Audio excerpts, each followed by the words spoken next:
এর জন্যই বলে আলবি ভাই, বুঝিয়া করিও কাজ, করিয়া বুঝিও না। এখন মাপ চেয়া লাভ আছে? ইকরা আপু চলে যাওয়ার পরে মাপ চেয়া লাভ আছে? তুমি জনগণের কাছে আয়া মাপ চাইতেছো, জনগণ জনগণ কি তোমার মাফ করব? ভুল করছো, ভুল আবার স্বীকারও করো না। না স্বীকার করে তুমি কও যে এটা আসলে আমার ভুল ছিল না, আমি ডিভোর্স দিতে চাই না। আমি একটা মানুষ নির্যাতন না হইলে হুদাই হুদাই এইসব করে, তুমি বুঝাইলা মানুষ বুঝবো? শালার, তুমি মানুষে এত বোকা মনে করছো যে লাইভে আইলাম কইলাম আমারে মাফ করে দিব? ভাই মানুষ এত বোকা না, মানুষও বুঝে। অ্যাক্টিং তুমি করো, মানুষ অ্যাক্টিং দেখে, ঠিক আছে। তাই বইলা তুমি মনে করো না যে তোমার এই অ্যাক্টিং কেউ ধরতে পারবে না, তোমারে মাফ করবে না কেউ। তুমি নিজে নিজে আইসা স্যারেন্ডার করো পুলিশের কাছে।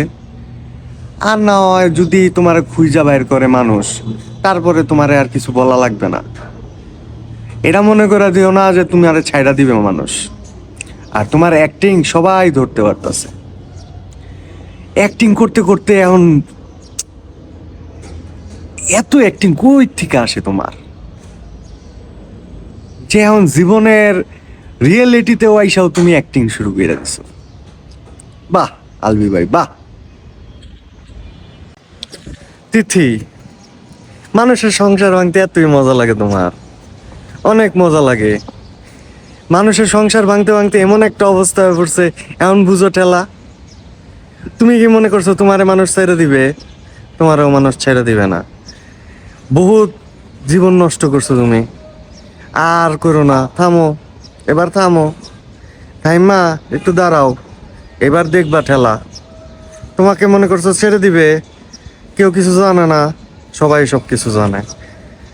তুমি মনে করছো আলবি কে ধরেছে, আমাকে তো ধরে নাই, তো আমাকে তো ছেড়ে দিবে? তোমাকে ছেড়ে দিবে না। এবার তুমিও আসো, দেখবা ঠেলা।